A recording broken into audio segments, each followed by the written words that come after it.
And that's going to bring up the man of the hour. Saunders hits this one deep to left field. Saunders gets into one high and deep. Center deep. Spot is back at the track, at the wall. Home run, Saunders. It flies up. Here's the throw. Game on the line. He threw it out. What a Michael throw. Saunders, what a brilliant throw. Hit well.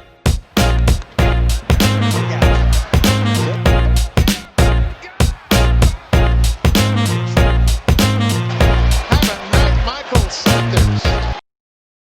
This is Logan Wedger from Baseball BC. I'm here with Mike Saunders, All-Star, 2016 All-Star, Captain Canada. All the nicknames kind of fit. It's a pleasure to be here on FaceTime with you during, this quarantine era. Logan, what's up, man? I appreciate you giving me a call. I wanted to start, at the beginning, 1999 Little League World Series. Mm-hmm. What kind of stuff do you remember from Williamsport? Dude, I'm not going to lie. The first thing I remember about Williamsport is grown men wanting my autograph when I was 12 years old.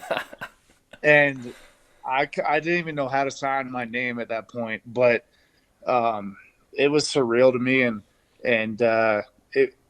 It's like you go from I asked the question now, like, where's Little League now? Little League's almost, I think, is gone, essentially. And where I'm at, I live just outside of Denver. It's all travel ball. It's all, pay to play, that kind of thing. Where I would just put my glove in my backpack and ride a bike to the yard and play a game. And that was my Little League. And obviously going to Williamsport representing Canada was a huge deal. But it's like the game has just gotten so much more, I guess, advanced and like I said, pay to play, which I never grew up doing, and that's the biggest difference for me. Mm-hmm. Yeah, I get, it's definitely been more structuralized heading forward here with, and professional coaches with 11 and 12-year-olds rather than, a couple dads and someone who played decently high level as it, was probably back then. Yeah, no, and that's my biggest thing is like you have so many people that come to ask you, and I'm sure, Logan, you've been asked the same question is, hey, how does my kid make it to the next level, or how does my kid get to college? What does he have to do? And my biggest thing is play all sports, be an athlete, have fun, do this, do that. Don't focus on the one, specific thing until you're a little bit older.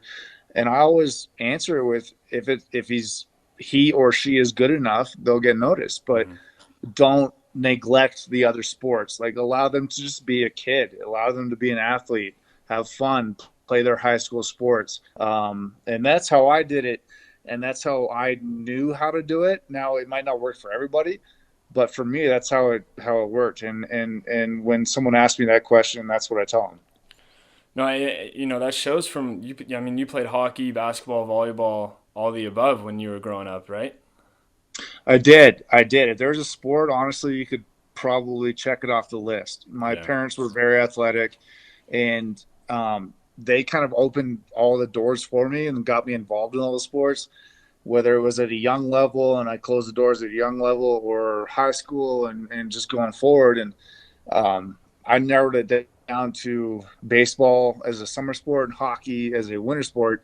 And when I was about 15, 16 years old, I knew that I was ready to pursue baseball. And I have 3 kids, and that's kind of how I'm going to raise them as well. Yeah. Well, moving on up, you went to Lambrecht Park Secondary School, which is still a baseball academy now. Was it a baseball academy in 02, 03, 04? No, it wasn't. And I joke around. So Mike Chupoy, Rocky Vitale, Mitch, those guys are running it right now. So Chupoy was my head coach with the Victoria Mariners, and to this day we're best friends. We were constantly in contact. We've been in contact for years on end, and I always give him a little bit of crap, being why couldn't you have this when I was going through, right? So it was about 2 or 3 years after I graduated in 04 that this academy came through, and it's a phenomenal academy. It's not just it's essentially in place of PE, physical education, but it's not just that, right? There's also courses that are involved with nutrition courses, just academic courses that are put you in the direction of college, of baseball, of just sports nutrition in general, that kind of thing. And I always give them a little bit of a hard time why that couldn't happen when I was going through. Yeah. Do you remember any notable names that were in the PBL at that time? Anybody else that made it to pretty high levels? Yeah, so a good friend of mine, Renee Tassoni, Oh, yeah. I can remember just playing against him for years and years and years, and even playing with him as a teammate on Team Canada. It's like I was almost playing against him a little bit, just because of that rivalry that we had with Victoria and Poco. But Schaefer, Bobby Scott, honestly, in 04, the list goes on and on, man. Yeah. It was a pretty competitive league there for a handful of years. Before I went through in 04, you obviously had the likes of Adam Lowen and Jeff Francis. Those guys really kind of paved the way. I think that was 02, 03, something like that.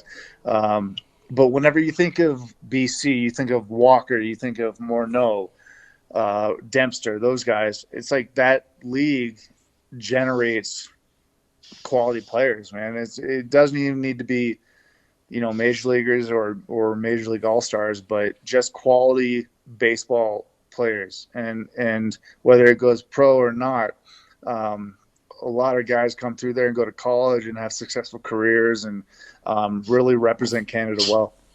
Yeah, when you talk about paving the way, how much was Rich Harden's success moving up through the ranks from the island? How much did you feel like that might have paved your way a little bit coming from the island? Oh, yeah, a lot. I mean, obviously different positions, but Rich was the guy, right, growing up. And I'll never forget, the first time I faced him. We faced each other a few times, but for me, it was more kind of a surreal situation. He was I think the first time I faced him, I don't know if he was with Oakland or Texas. I'm not sure. I do remember facing him when he was with Texas, but just knowing that sort of camaraderie that we had being from the island, because there's obviously great athletes that come from Vancouver and come from Victoria and all throughout, but when you hear of BC, everyone talks about Vancouver, right? Yeah. Everyone talks about hockey players and everything like that, and Rich, I think, was the first real Vince Perkins as well. Those two were the first real guys that came from the island, other than Morneau, Walker, Dempster. Those guys were from the mainland, but Rich kind of paved the way as far as baseball players from the island. Yeah. Right. And I mean, players following you, there's been quite a few island guys that have gone up to the pro ranks. Guys like Jesse Hodges, players like him from Victoria. And so it's just great to see that. You're right. When people think about BC, I think they localize quite a bit to the Lower Mainland. But I was born in Victoria, and I looked up to my older brother was around your age, and I would hear about you, and I would hear about Rich Harden and stuff like that. And I remembered a whole bunch of names from your age when I was a little kid, thinking about all those teenagers when I was in Little League kind of thing. So I think Victoria baseball and, the island baseball, there's a lot of really good PBL kids right now coming up through the PBL over there now that they got 4 teams. No doubt. And my biggest thing is it's not an individual player in my perspective. I know you have everyone has that sort of dream of going to the next level. Honestly, I did not know that there was a draft until my junior year of high school. I saw these guys on the Blue Jays and everything like that, the Mariners on TV. I didn't know how they got there until my junior and senior year of high school, which is crazy. But the guys like Rich Harden and Vince Perkins and those guys, but it's the unforgotten people that honestly, in my opinion, helped me get to where I was at, other than my mother and my father, or guys like Mike Chupoy and they really opened the doors for me as far as being on the Victoria Mariners, speaking to colleges. Greg Hamilton with Baseball Canada, like those are the guys that really opened the doors for me, rather than those specific individuals that were kind of once in a lifetime people, right? So it's those programs that have really produced these players that have really helped grow baseball in British Columbia, and Greg doing Baseball Canada essentially, and really putting Canada on the map. Mike Chupoy putting Baseball BC on the map, that kind of thing. Yeah. Do you remember that first moment when you kind of thought to yourself like, "Hey, this might be a career"? You know what? No, honestly, yeah, and I don't know. Essentially, like I so going through high school again, I alluded to not even knowing there was a draft until my junior year, right? I was just happy to be in professional baseball. So again, I knew that there was the major leagues. Those were the guys that played on TV. Those were the guys I watched growing up. I didn't even know really how he got there. So, coming junior, senior year, I got these scout cards and everything like that of these, different organizations. And by my senior years, when I started really realizing how you did it and realizing there was a draft, and it's like, okay, great, there's a draft. And I ended up getting drafted in '04. And each year that I kept moving up, I still didn't believe that it was kind of, a potential future for me. Right. It was more so I was happy to be there. I was playing professional ball, and that was it. Like, I made it. And then the next year, I had a successful year. The next year I moved up. And then, oh, wow, that was it. That was a success. Yeah. And then the next year, I again moved up, or I got called up in the middle of the year. And by the time I got to, I'll never forget it, by the time I got to about AA, I think it was in '07. I started the year in high A and got called up in middle of the way through. I got called up to AA. And that's when I realized that, like, okay, there's a chance here. I might have an opportunity to play. I play well. There's some injuries, that kind of thing. I got an opportunity, but it's weird. Some guys dream of this from the moment that they can remember. They're 12 years old. They dream about the big leagues. That wasn't me. I just pursued my dream. I loved baseball, and that's kind of what kept me on my path. And then by the time I got to AA, even in pro ball, I didn't even think that it was a possibility for me. But by the time I got to AA, that's when I realized, like, okay, I'm pretty close here. There might be something here. Yeah. So it was in '07, halfway through the season, when I finally got called up to AA, that I thought that I might have a chance. So are you much of like a goal setting kind of guy, or do you kind of just take it one day at a time and just work your hardest? Now I am. I think. My first taste of Major League Baseball was a kind of kick in the mouth. It was my first experience of failure, to be honest with you. Other than that, I was never like a big goal setter. I took it a day at a time. Again, it's like I love playing the game. I go 0 for 4. I didn't care. I knew that I got to play again tomorrow, that kind of thing.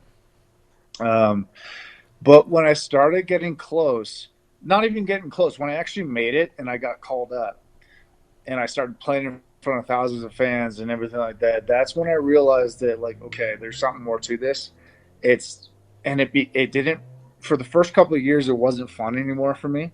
It was more like a job. It was more like, okay, I realize what's going on. I'm looking around, and I have to perform and everything like that. And at that point, it started becoming goal setting for me, because I was like, on an individual basis, I started thinking of myself as a, whatever I'm batting, that kind of thing. My average, what am I?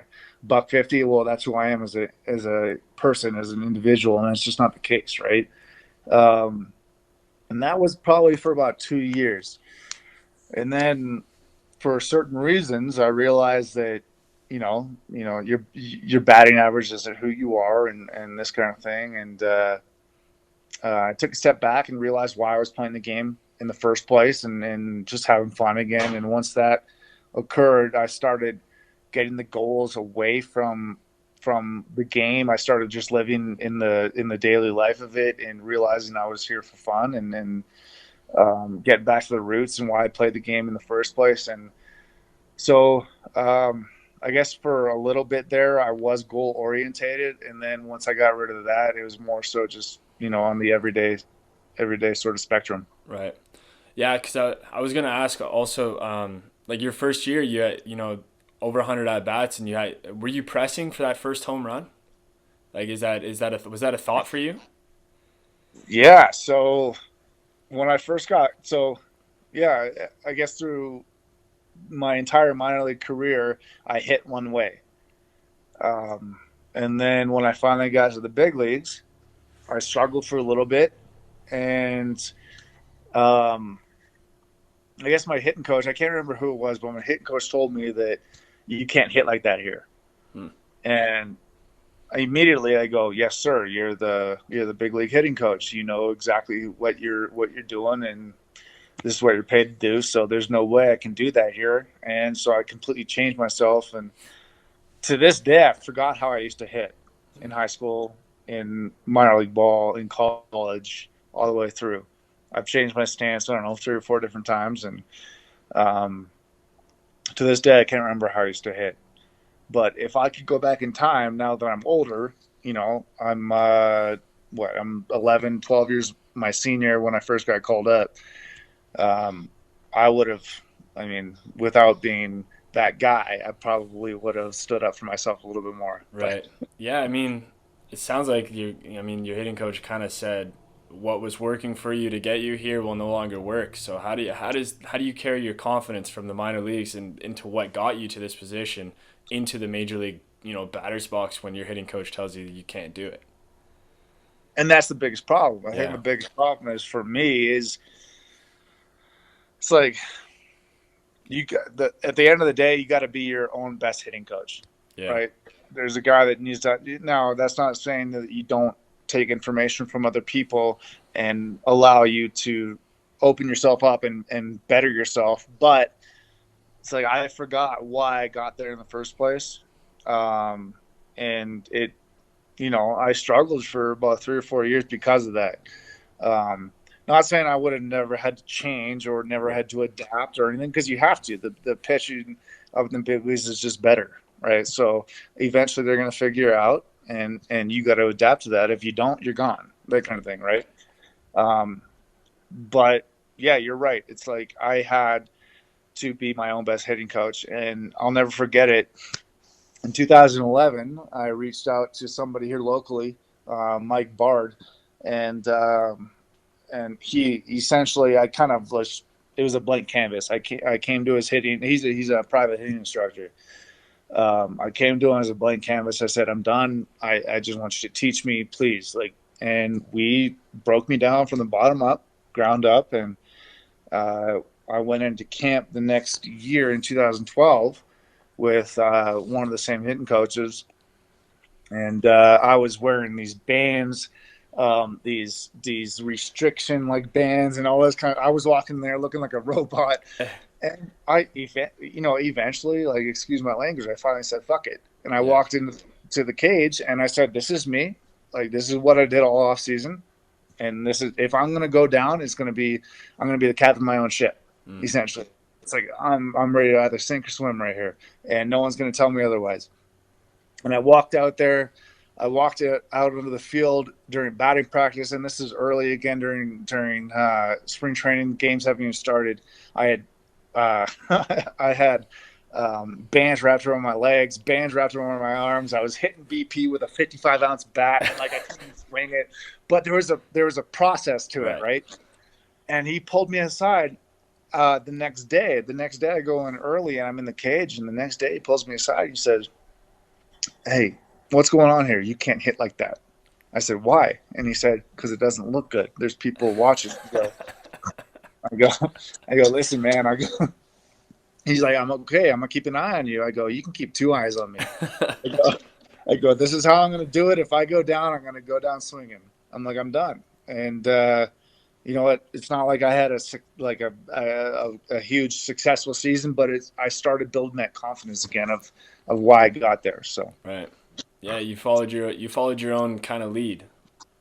Yeah, and it was after years and years of and again, it's like I'm not saying that you can't listen to people Right. because of course it's like you keep a treasure chest, right? And you hear so many different things from so many different people that some things work for you now, they may not work for you in in the future, but you put them away and 10 years down the road, those things that people were telling you back then, you can pull them back out and realize that, okay, well, now they might work for me. So Right. it's never a sense of like being a rebel and not listening to your coach or not doing anything like that. But, for me, I think when I started taking off and I had my first successful season in the major leagues was when I finally took responsibility for myself.